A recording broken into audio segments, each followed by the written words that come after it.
Биз ананар көрсөтүүбүздү уланта бермекчибиз. Биз жогоруда убада бергендей эле бүгүн биздин көрсөтүүбүз жалаң гана ушул ден соолукка байланыштуу болгондуктан сиздердин сурооңуздар, пикириңиздер, сунушуңуздар болсо бизге байланышка чыксаңыздар болот. Байланыш телефону 0501 67 01 91 номерлери.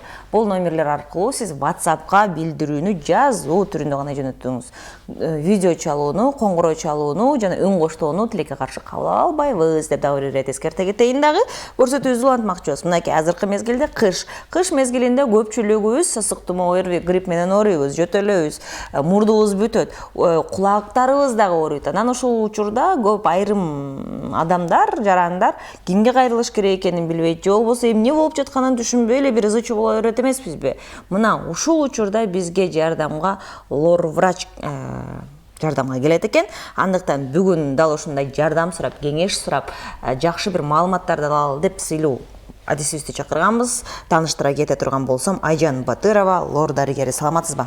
Саламатсызбы. Кутмандуу таңыңыз менен. Чынында эле негизи эле бүгүнкү биздин беседабыз, маегибиз ушул жеке мени дагы катуу кызыктырды десеңиз, себеби азыркы кезде эмнегедир ушул көпчүлүк айтып атат, бул ковидтин эле симптомдору ковид болуп атат депчи, көбүбүз айырмалай албай атабыз. Грипп болуп атабызбы, же бул вируспу, же бул сасык тумообу? Айтор тамак ооруп, тамак оорудан кийин кулакка берип, анан мурдубуз бүтүп эле кыйналып атабыз. Ушулар жөнүндө айтып кетсеңиз, бул эмне негизи?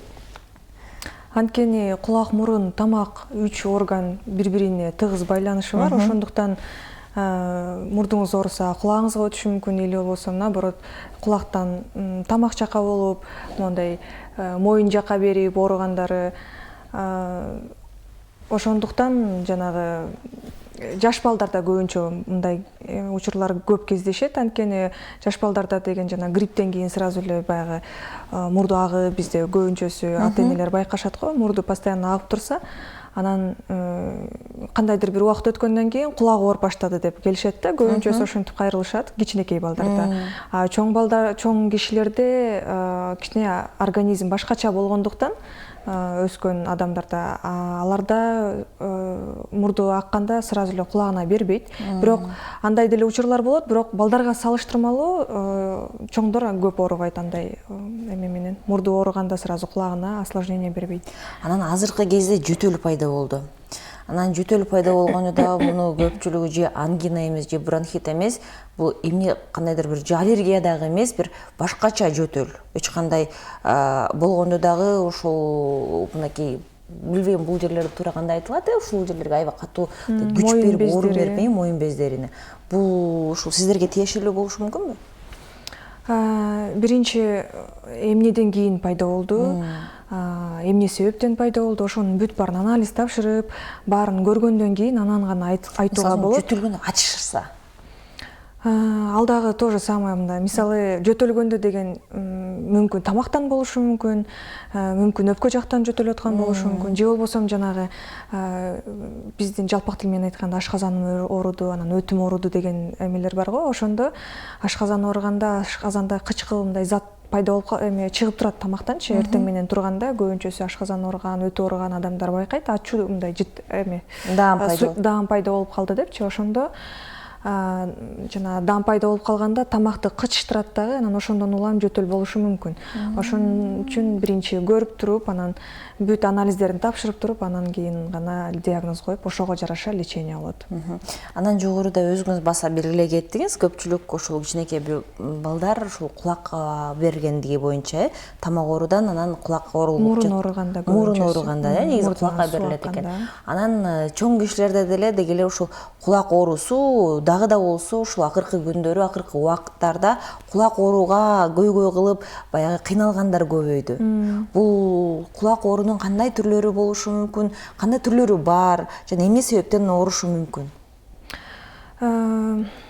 Курч абалдагы отит болушу мүмкүн, же болбосо мөнөкөт абалындагы отит болушу мүмкүн, же болбосо жанагы өнөкөт дегенде кичинекей кезинде тарсылдагы кулактын ичинде тарсылдак болот, любой эле кишиде, бул нормада.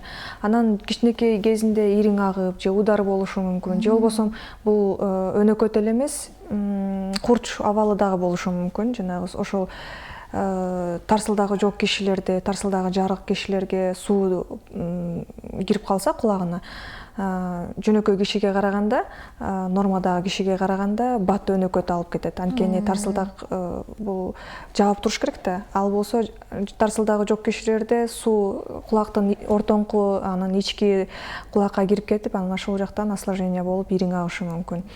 Экинчиси, бул кулактын нервтерине доо кетиши мүмкүн. Бул көбүнчөсү кыш мезгилинде жанагы грипп болгон кезде аябай көп кездешет. Анткени вирус оорулары менен ооругандан кийин алар как өнөкөт болуп кетет да. Кулактын нервтерине түздөн түз таасирин берет дагы. Анан кулак нервтери доо кеткенде ошол түрү болушу мүмкүн. Дагы кулактын жай кезинде, мисалы сууга түшкөндө, көбүнчөсү жанагы көлгө барышат, сууга көп суу кирип кетип, суу киргенде жанагы кулактын ичиндеги сера деп коет, бул кулку деп коебуз кыргызча айтканда. Кулку жанагы көп болуп калган болсо, суу киргенден кийин жанагы шишип, монтип кулакты жаап калат дагы, кулакты түртүп ооруганга алып келиши мүмкүн, же болбосо укпай калганга алып келиши мүмкүн. Ар кандай түрлөрү бар ушундай. Мунасага ошол кулкунун дагы канчалык деңгээлде таасир этет. Анан негизи эле жана суук тийүү дагы азыркы кезде кыш мезгилинде көпчүлүк жаштар айталы, ошол баш кийимсиз жүргөндөрдү көрөбүз. Анан ал учурда дагы ошол суук тийиши мүмкүн. Анан суук тийгенден ал кандай өнөкөткө айланат? Көбүнчөсү башын жууп кыш мезгилинде сыртка чыкканда, булардыкы көбүнчөсү гайморит менен, суукта калып кетсе иммунитет түшөт да. Анан ошондо биздин организмибизде, ар бир организмде өзүнө жарашыктуу бактериялар бар. Бул нормада, норма бактериялары бар да. Анан ошол иммунитет түшкөндө, жанагы иммунитет түшкөндө организмдеги бактериялардын саны көбөйүп кетет дагы. Анан ооруга алып келет. Ошондо тамак оорулары болушу мүмкүн. Ар кандай түрлөрү менен. Бизге көрүүчү жазган экен, саламатсыздарбы, өпкөнүн жөтөлүн, тамактын жөтөлүн кандай билсек болот дейт. Только анализ тапшырып билиш керек. Анан бирок тамактын симптомдорчу? Кандайдыр бир кошумча симптом болушу мүмкүн. Мисалы, тамак ооруганда, кандайдыр бир вирустан кийин же грипп болгондон кийин тамак ооруп калып, анан тамагы кычышышы мүмкүн. Мындай кургак сыяктуу сезимдер болот тамактычы, анан жутунганда кичине ооруйт. Ошондон улам жөтөл болсо, анда тамак менен байланыштуу деп эме кылышыбыз мүмкүн да, мындай ойлонушубуз мүмкүн. Бирок деген бул 100% диагноз эмес. Анткени өкөнү айырмалаш үчүн анализ тапшырыш керек да. Если өпкөдөн болсо, кандайдыр бир жөтөл жанагы мокрота менен чыгышы мүмкүн да, какырык менен чыгышы мүмкүн, кандайдыр бир ар кандай түстөрү менен чыгышы мүмкүн, же болбосо кургак жөтөл болушу мүмкүн. Аны рентген кылып, анан ошол угуп көрүп, өзүнүн адистери менен билиш керек. Какырык эмнеден пайда болот?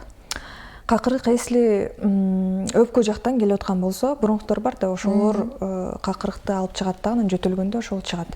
Анан эми ушул мурун айланасына келе турган болсак, көп учурларда кичинекей балдар болобу, чоңдор болобу, айтор мурун бүтүп калган кезде же өзгөчө кичинекей балдардын ушул баягы мурундун ичиндеги слизости чыгарышы үчүн ар кандай пшикалкаларды, ар кандай үй шартындагы туздалган сууларды куюу эле баягы иш-аракеттер жүрөт эмеспи? Негизи бул туура көрүнүшпү?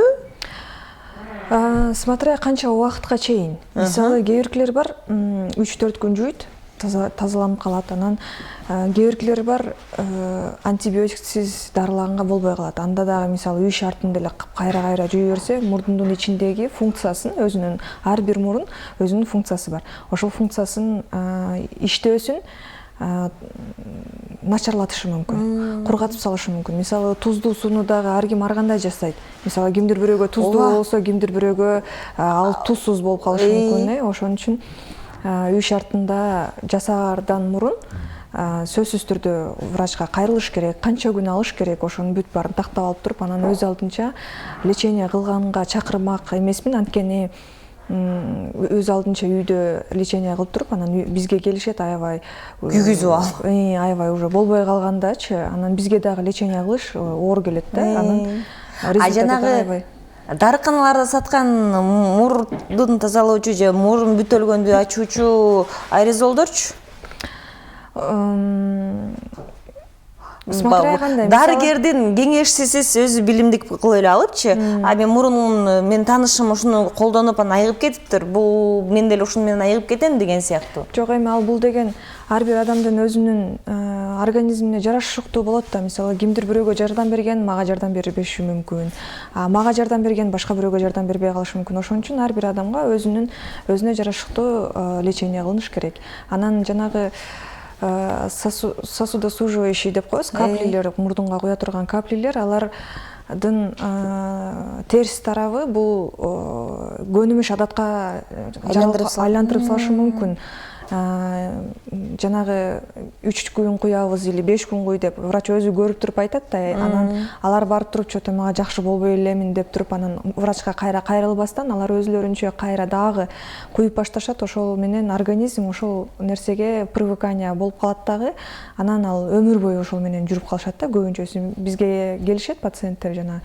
1 жылдан бери колдоном 5 жылдан бери колдоном дегендер тынымсыз күнүнө ансыз жүрө албаймын дегендер бар да уктай албайм дегендер эмнеге кандай себептерден улам адамдын мурду бүтүп кала берет анан көп учурларда мен байкадым ушул муруну бүтүп калган боюнча жашай беришет мурун бүтүп калганда дегенде ар кандай ооруларга байланыштуу болушу мүмкүн эгерде дайыма бүтүп кала турган болсо анда сөзсүз түрдө врачка кайрылыш керек эгерде сезон сайын мезгил сайын болуп тура турган болсо анда тоже может аллергический болушу мүмкүн ошон үчүн жана сезон жаз келгенде же күз келгенде көбүнчөсү бүтүп калат же болбосо сезонго мезгилге эч кандай байланышы жок эле дайыма эле бүтүп жүргөндөр боло турган болсо андайлар дагы аябай көп кездешет осмотрга келгенде бизге кандайдыр бир новообразование болуп калышы мүмкүн эт өсүп калган болушу мүмкүн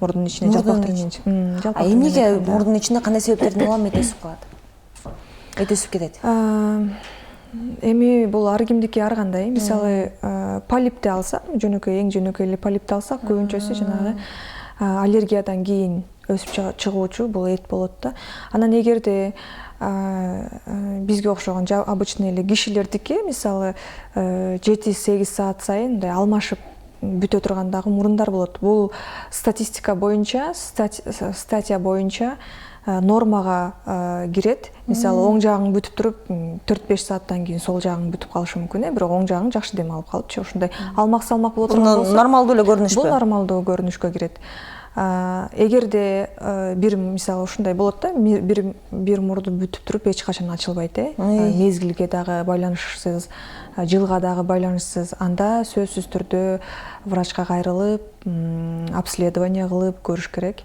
мүмкүн ал жакта кандайдыр бир эт көйгөй жаралды анан дал ушул мурундун ичине эт өсүп кетүүнү баягы айрымдарды айтып келет дагы деле болсо ошол мурунга сепкен баягы каплялардан же болбосо мурунга сепкен дарылардан дагы пайда болуп келиши мүмкүн деп ал башка түрү биздин өзүбүздүн раковиналарыбыз бар мурдубуздун ичиндечи ошолорго дайыма жана каплилерди колдонгонубузда ал уже жанагы биринчи колдонгонубузда ал раковина чоңоюп турган кезинде колдонгонубузда кичирейт ошондо мурдубуз жакшы дем алып калат да анан дайыма эле колдоно берсе жанагы раковина уже тигиге сезгенүүсү жок болуп калат дагы таасир этпей калат жана каплилерчи анан ошол чоң бойдон туруп калат мурдунун ичи ошол менен бүтүп бүтөлүп дем алуусуна кыйынчылык жаратышы мүмкүн түшүнүктүү бизге 65 саны менен аяктаган абонентибиз жазыптыр саламатсыздарбы ишиңиздер ийгилик дейт рахмат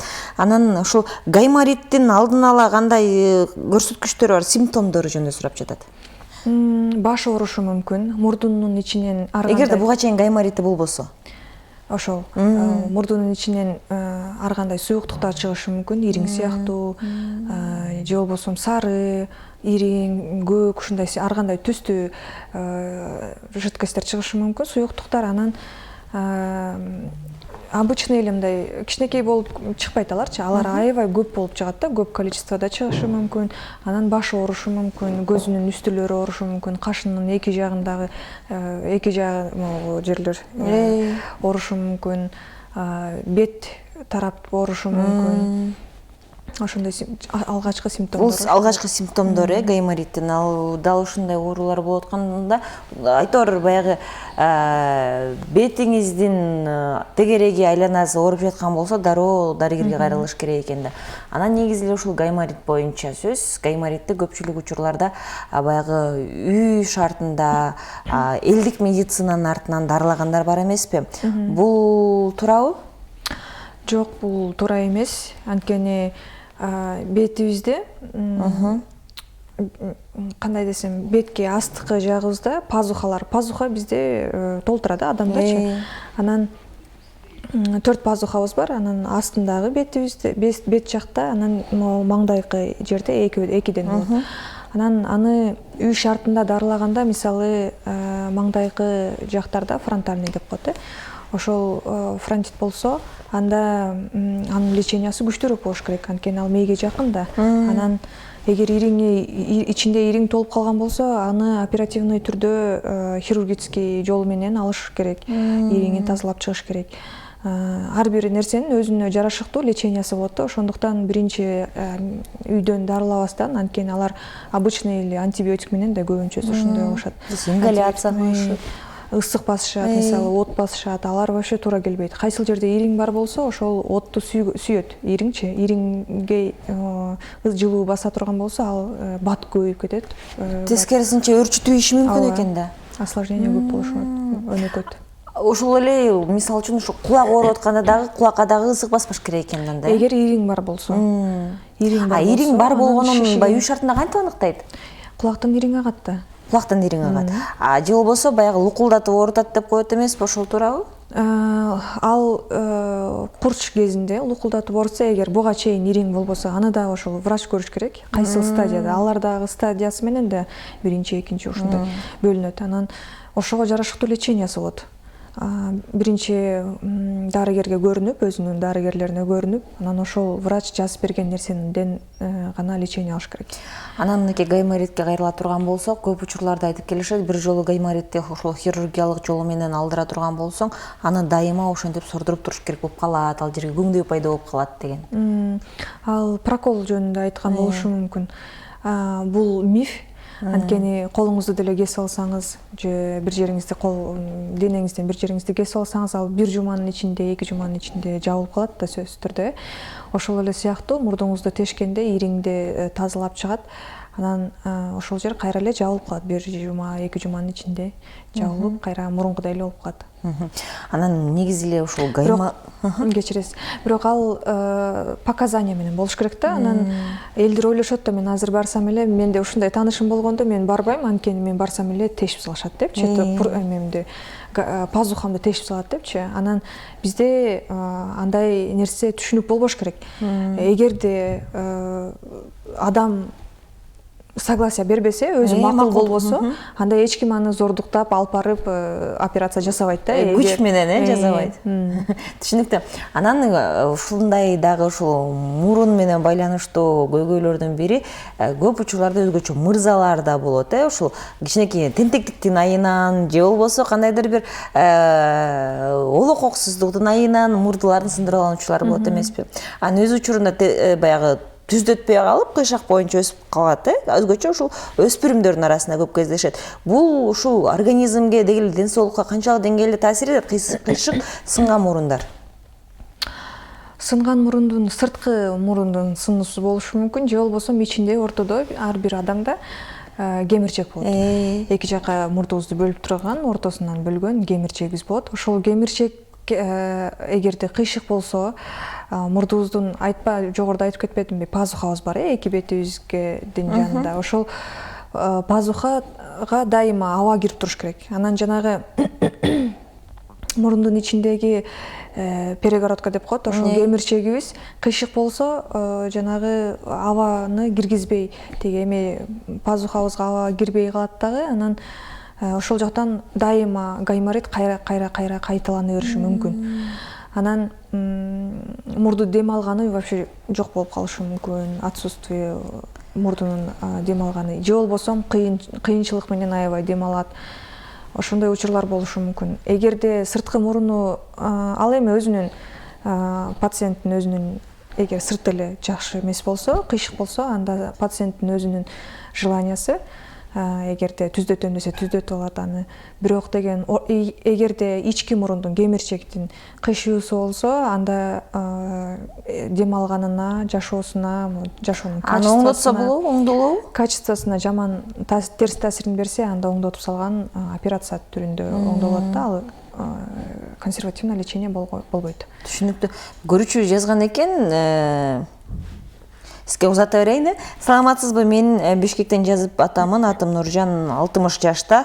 10 күндөн бери мурдум күндө канап жатат. Резкий движение кылсам, чимкирсем канап жатат. Давлениясы норма деп атат. Эмне кылыш керек? Жооп берип кое аласыздарбы деп жазган экен. Биринчи лор врачтын осмотру керек. Мүмкүн мурдунун ичинде бизде эң аябай кичинекей капиллярлар мурдубуздун ичинде болот да, организмде эң кичинекей. Анан ошон үчүн жанагы физический нагрузка кылганда же бир нерсе кылганда жана капиллярлар жарылып кетет. Ошондон улам кровотечение болушу мүмкүн. Же болбосо давлениясы. Бул киши айтып атат, давлениям жакшы деп. Бирок давлениясын дагы текшериш керек. Давление көтөрүлгөндө дагы жогоруда айткандай мурундун ичиндеги капиллярларга күч келет дагы, аябай майда да капиллярлар жарылып кетет, анан кан агып кетет. Же болбосо мындайча айтканда обследование кылыш керек да. Кан оорусу жокпу, же инфекционный оорулары жокпу, кандайдыр кожаный оорулар болушу мүмкүн, кан оорушу болушу мүмкүн. Мисалы, каныбызда өзүнүн функциясы бар да, жанагы организмибиз канабай калыш үчүн жана тромбторду пайда кылышат да, кесип алган жерлерибизде, мисалы, ошолор тромбтор пайда болуп, кровотечениени токтотот. Эгерде кан оорусу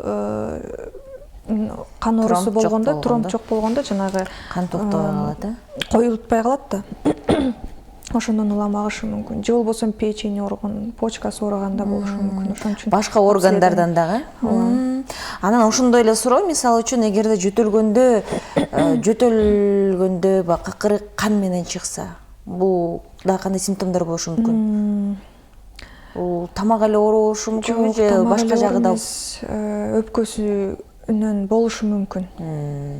Аны сөзсүз түрдө пульмонолог көрүш керек. Эгерде пульмонолог баары таза деп чыгарса, анан дагы издеш керек да, анын причинасынчы. Ал кайсыл жактан келип атат. Ошол сыяктуу эле азыр мурдун канаганы деле ошол кандайдыр бир орган эменин оорунун симптому да, бул өзүнчө, бул мурдунун кан агуусу болбойт. Кандайдыр бир оорунун симптому болгондугу үчүн анан ошол нерсени берип атат. Ал эми ошол эле тамак ооруганда, мисалы үчүн, ошол кызарып калган жерлерди ар кандай баягы ромашка менен, фурацелин менен чайкап жатпайбызбы? Соода менен, туз менен, бул туура элеби? Эгерде жардам берсе, чайкаса болот. Бирок деген сөзсүз түрдө жанагы өмүр бою чайкап албаш керек, конечно. Айыкпаса сөзсүз түрдө дарыгерге кайрылыш керек. Сөзсүз түрдө, ооба. Түшүнүктүү. Биздин көрүүчүлөрүбүз жана биз өзүбүзгө тийиштүү болгон туура жоопторду ала алдык деген ойдомун. Негизи эле ушул тамагыбыз жөнүндө, кулагыбыз жөнүндө жана ошондой эле мурунду дарылоо жаатында атайын мынакей адисибиз мыкты кеңештерин жана өзүнүн маалыматтары менен бөлүштү. Сөзсүз түрдө дарыгердин айтканын туура жана так аткарсак, эрежени сактасак, сөзсүз түрдө биз дарыланабыз, айыгабыз деген ишеничтемин. Убактыңызды бөлүп келип бергениңизге терең ыраазычылык билдирем. Ишиңизге ийгилик демекчимин. Эскерте кетүүчү жагдай, урматтуу көрүүчүлөр. Бүгүн бизге лор дарыгери Айжан Батырова келип маалыматы менен бөлүштү. Биз анан ары көрсөтүүбүздү улантабыз. Кезекте жакшы музыкалык чыгарма, андан соң психолог менен маек.